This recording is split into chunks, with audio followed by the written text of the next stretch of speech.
So let's talk about like what coloring is. So let's talk about the final step of it. How would you kind of like describe the process of coloring?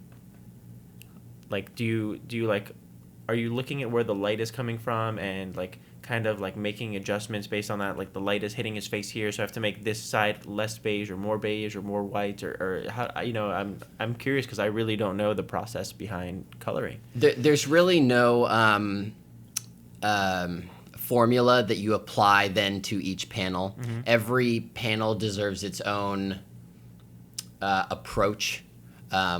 Yes, some I start with a light source. Some I know, especially if characters are backlit, if they're silhouetted somewhat, I know the background's going to be really light.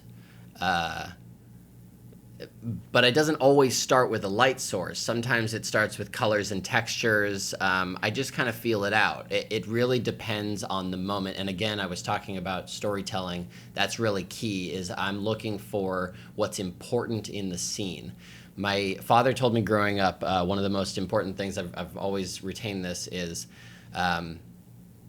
when you start a page, pick a panel. That is the panel you will render the most. That's the most important panel. Then pick a spot in that panel. That's the spot you render the most. Everything else can be less, because the whole point is to draw the eye to one spot. And our eyes are usually drawn to finer detail and more rendering. So just simply by rendering one panel more than the others, you will draw the eye. So that's usually where I start. Is I'll look at a page and I will see a panel that it sort of strikes me as being narratively important, and I'll usually start there, and then I'll kind of work out from there. It might be the middle of the page, it might be the bottom of the page. It depends on what I think is important.